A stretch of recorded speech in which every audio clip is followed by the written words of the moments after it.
Just while folks are coming up, I will say the last thing is CALDER 3.0 has a sort of an explicit focus on doing at least one project that is across multiple states, just to see if we get the same answers across states, the extent to which, context may or may not matter. And so I'm excited about this this panel in particular because it is an example of our first really focused effort at cross-state research. So Steve, do you want to come up here? It should be all set up.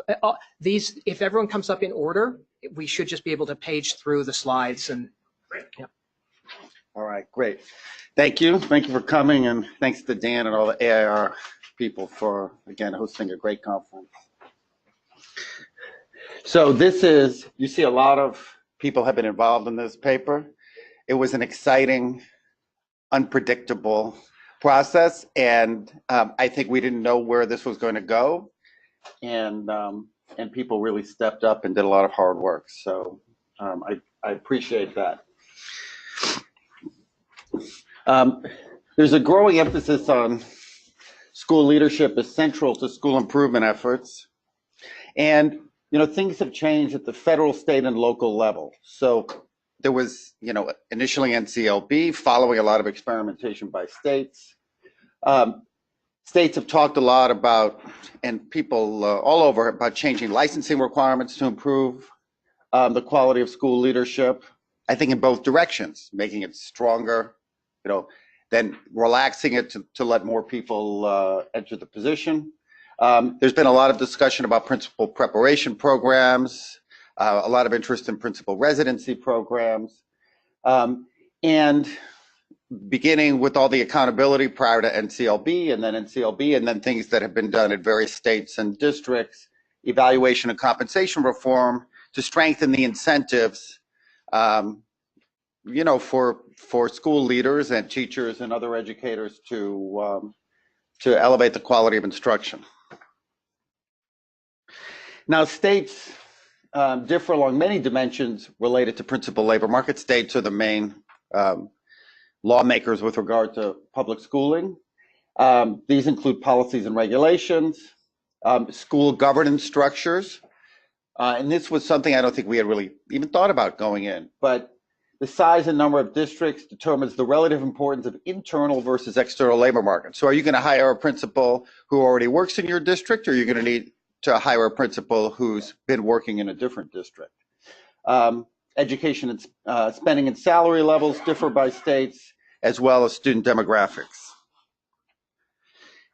And we're going to describe distributions of elementary school principals to highlight similarities and differences across the 6 states. Elementary really refers to K to 8. We didn't leave out high schools because they're not interesting, because obviously they're very interesting, but high schools don't tend to have nearly as much information on achievement tests. That's much more varied across states, whether there's end of the year tests.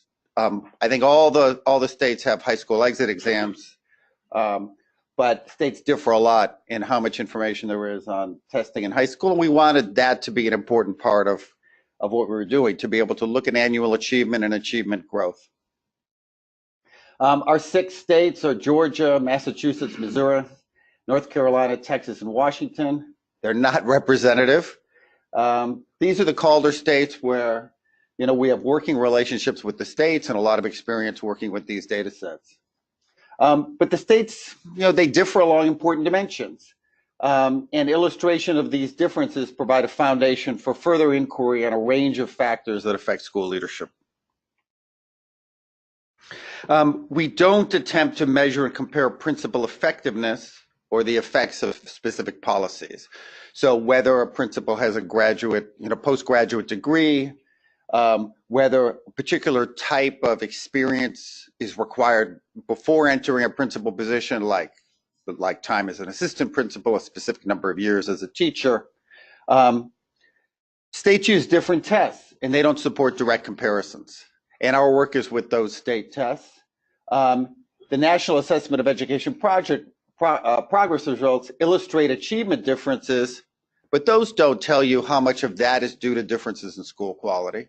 And we can't, those tests are not given that frequently. And so I think we make reference to those tests, as background. But many factors complicate the measurement of principal effectiveness and its relationship with policies, training, and work experience. As I said, we focus on elementary schools because of test availability, and we focus on traditional public schools because some states have a very small charter sector. I think one way in which we can expand this work in the future is to provide the comparison with charter schools. So I'm first going to describe the distribution of districts, enrollment growth, some state regulations and student demographics.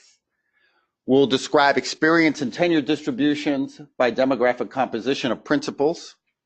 And then we're gonna, one of the things I think that we focused on the most was looking at the pathways to the principal position. And here you're gonna see some salient differences across the states. And we look at that by district size. And this includes prior experience as a teacher, assistant principal, and principal, and internal versus external labor markets. So was the person hired from the same district or from a different district? We're going to talk about some of the conceptual issues and challenges of trying to estimate the principal contribution to achievement. So kind of measure principal effectiveness. And we're going to report findings on within school variation and value added between the regimes of different principals in the same school and associations with principal education and experience.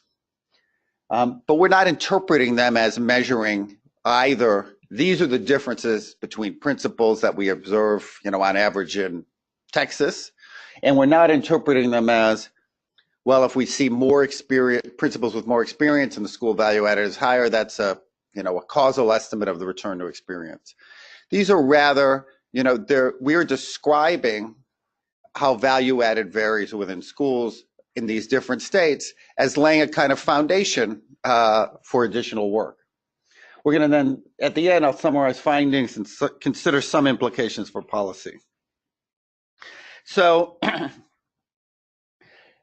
the tables will have similar structure. We'll have the 6 different states. And we decided, based upon looking at the data, to divide districts into small and large with a 10,000 student cutoff. And I think what's striking, and I guess not that surprising to people who been following education for a long time, is that the southern states, North Carolina and Georgia, which I think both have countywide districts. I know North Carolina has countywide districts. Georgia may even have districts that span counties, have far fewer districts, given their populations, right, than all of the other states. And so that contrast is interesting and important, and it's going to come back later to show up when we look at the pathways to the principal position. And the other way in which states differ a lot is what's happening with enrollment. So some states like Georgia and Texas are growing pretty rapidly. They're not keeping up in terms of opening schools with enrollment growth, particularly Georgia, which is interesting. Massachusetts, on the other hand, the enrollment in traditional public schools has been falling, and we're not trying to determine how much of that is movement to perhaps the charter schools, how much of that is just a function of demographics. So the labor market effects of district structure, external labor market for principals increases in importance as schools are divided into a larger number of smaller districts, right? There's fewer people with leadership ambitions or training or preparation, and so you're more likely to hire someone who had previously worked in another district. And internal labor markets become relatively more important in the states that have fewer and larger districts. Because as the geography of a district gets bigger, it's hard to hire someone else to be a principal in the school without that person having to move. And it's interesting because in the case of, some states, and I lived in Western Massachusetts for a while, there were a lot of districts nearby, and you could get jobs at a number of different districts without having to move. But in states that have geographically large districts, that's different. So the major licensing requirements in place in 2018, there's practicum requirements in all of the states. Prior teaching experience required in all of the states. It varies a little bit in terms of how much. And states differ in terms of their willingness to grant waivers to these requirements. But what you'll see also when we look at principles is in many of these states, in some of the states, the requirements were passed relatively recently. So you'll see that a lot of the principals don't have the experiences that are now required by state rules. And part of that also is because there's been waivers granted. We wanted to show you how different the states were in terms of their distributions by student characteristics. And so we've got three kind of major characteristics: percent economically disadvantaged, eligible for a subsidized lunch, percent Black, and percent Hispanic. And you could see just large differences, not so much in economically disadvantaged, though there's some, but particularly in the, in the racial and ethnic compositions of the states, right? Massachusetts has, Massachusetts and Washington State tend to have fewer Blacks and Hispanics in its schools. I guess Missouri also, whereas North Carolina and Georgia and Texas are much more racially diverse. And that doesn't mean that there aren't places like Boston or St. Louis that aren't very diverse places. But in the states as a whole, the demographics are very different among these states. And we're looking at now the shares of principals with 1 or 2 years of experience or 1 or 2 years of tenure at schools in the states, and the differences are not that large. Okay, there are certainly some differences that Georgia, which has, is a state with far fewer districts, has a relatively smaller share of principals who were in their first or second year. In comparison to some of the states, their number for Georgia is only 32%, whereas you get up into Texas, North Carolina, and Washington, where it's above 40. So there aren't large differences. What I said, the next table shows variation by student low income share and the probability of having a newly hired principal. There's more variation in the association between low income and share of principals with little or no experience and average achievement. So if we look at the share low income, and notice that we're not dividing this up into quartiles. This is to make this comparable across the different states because their distributions are so different. We're taking, the share low income, we're taking all the schools that are 25, where the share is less than 25%, the schools in the middle where the share is between 25 and 75%, and the schools where the share is greater than 75%. And what's interesting is you look at Georgia, which is flat, right? There's no difference in the probability of having a new principal by the low income share. And then you look at, a state like Missouri where the difference is quite large, okay? And that's interesting. The average achievement percentile, that is divided into quartiles. Our achievement measures are standardized, so they have no absolute meaning and you can't compare them across states. And so here, again, in Georgia, the ordering is not very strong. So where the average achievement, is in the lowest quartile in the state, the lowest 25% of schools, 25% of the principals are in their first or second year, and then you go all the way up to 75%, it's only 18%. The gap is huge in Massachusetts, Missouri, and fairly large in Texas and Washington and North Carolina as well.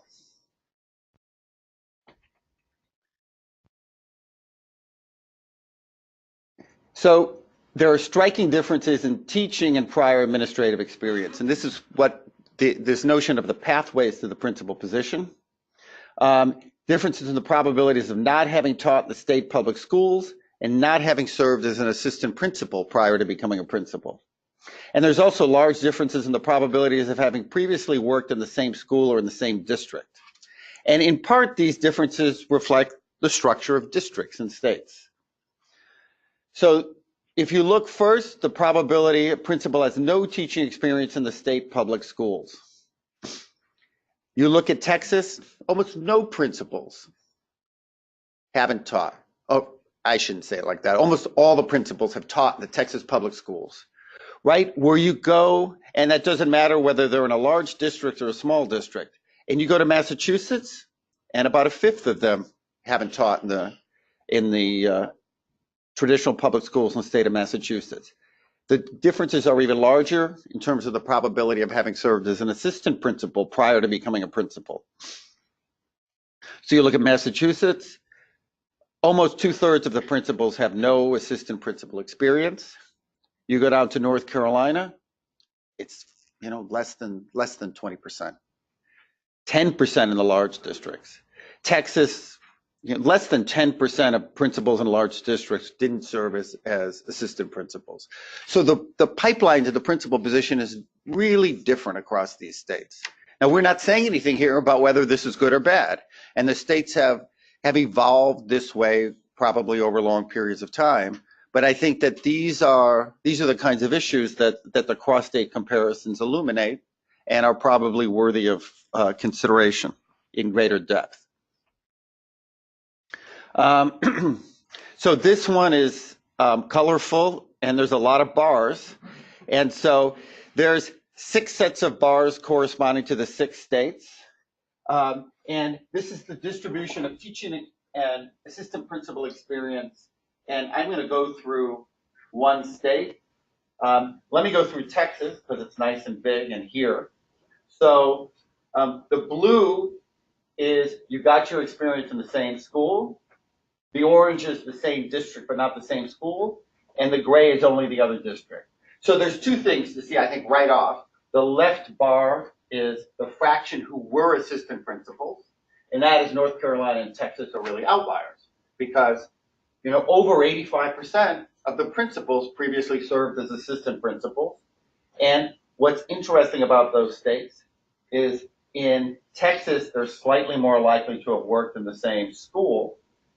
And in North Carolina, which is the state with very large countywide districts, the vast majority of these principals served as assistant principals in the same district that they were ultimately hired as principals.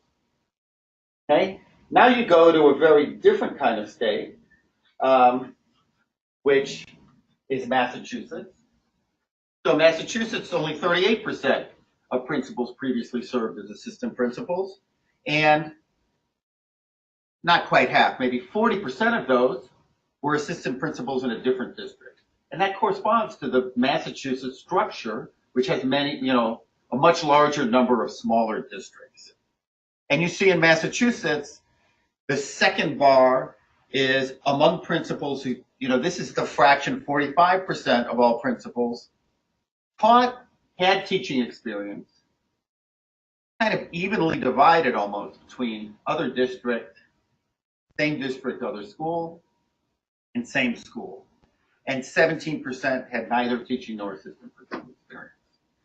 So I think this is one of the takeaways of the papers, the really dramatic differences in how principals, in the pathways that educators take to becoming a principal in these different states. And in our paper, we're not attempting to draw any conclusions about one way being better than another, because we really can't do this across states. But given these striking differences, it seems like a good idea to explore further, both in terms of setting policy and in learning more about the advantages and disadvantages of different kinds of structures. And that's for all districts. This is for small districts, and not surprisingly, in small districts, you see the gray is much bigger, right? It's much more likely to have worked as a teacher or an assistant principal in a different district. And if we go to large districts. Again, in large districts, the orange and the blue together are really big, right? Because you have a large district, you have a big pool of people who could become a principal. And so that difference holds within each of the states by district size. Okay. So principals in smaller districts are generally more likely to have worked as an assistant principal or teach in the same school, worked as assistant principal or teacher in another district, where in larger districts, people are much more likely to have worked in another school in the same district. The internal labor markets are much more important in large districts. Principals in large Georgia districts and in Massachusetts are much more likely to have no prior experience as either assistant principals or teachers. And these are traditional public schools, not charter schools. In charter schools, people are much more likely not to have prior experience as teaching or as an assistant principal. Okay. Let's skip this. Accurate measures of principal effectiveness would provide valuable information with which to consider the implications of the differences in pathways and district structures. The value added to math achievement during a principal's tenure constitutes an appealing measure of the contribution of principals to school quality, as schools appear to have larger effects on math.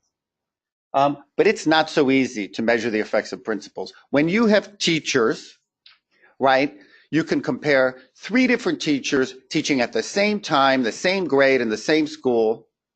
There are questions about, can you account for the way in which kids are allocated to teachers? But everyone is experiencing the same school at the same time, and the teacher's job is to get in the classroom and teach those kids. And yes, the teacher can influence the way other teachers work through collaboration, but far more is her direct effect on the kids. And you contrast that with a principal whose job is to improve the quality of instruction by improving the productivity, the environment, the culture, developing a professional learning community, and altering, the stock of teachers who's teaching, who leaves, who enters. Okay, so when we have controls in a kind of value-added model, which controls for prior, achievement at the end of the previous year, that's pretty good for estimating teacher value added. The dynamics of principal influences and the employment of a single principal at a point in time inhibit the identification of principal contributions to achievement. So we look at the value added that the kids have annually during a principal's tenure at a school. We exclude the first year because principals come in, they haven't really been able to have much influence prior to the first year, and there may be a lot of turbulence associated with the transition.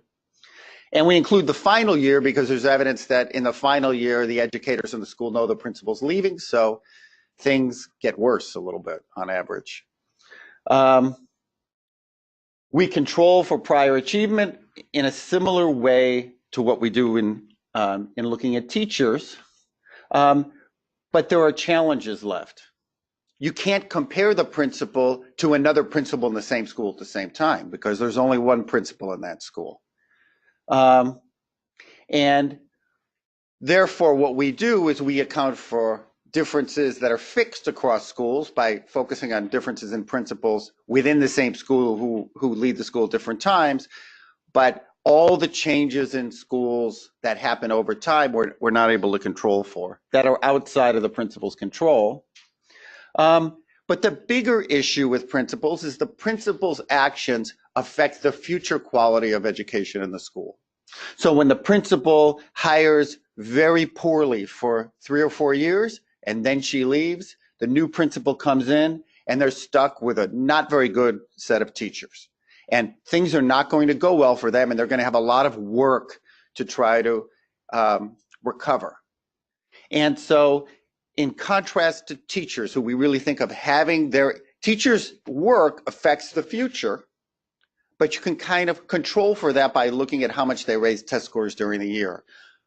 Principals are actually going to affect the growth and achievement in future years, even after they leave a school. So the differences in value added don't provide compelling measures of differences in principal effectiveness.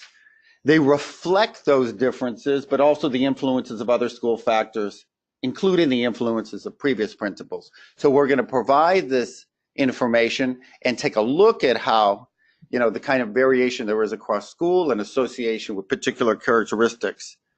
But we really treat them as associations and descriptive information.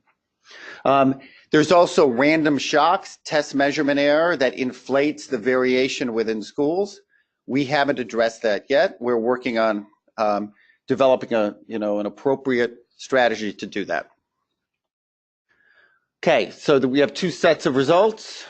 The first is just the variation within schools, and the second is look at the associations with characteristics. The one thing that I haven't said, or one of the things that's important, is that each state has a test that's standardized, but the underlying knowledge variation in the different states is different. So if you look at the NAEP scores, they report a standard deviation. Some states, the variance is much larger than others. So we're also kind of looking at that to inform us, because if you're in a state with very little knowledge variation, a movement in the state test distribution corresponds to less of a movement, in difference in real knowledge. Okay. So this, we're going to run through this because these haven't been adjusted for measurement error. You can see that the variances tend to be much larger in some states than others, larger in Texas, somewhat larger in Massachusetts. We need to see how much of that is measurement error and how much of that is real differences among principals in the same school.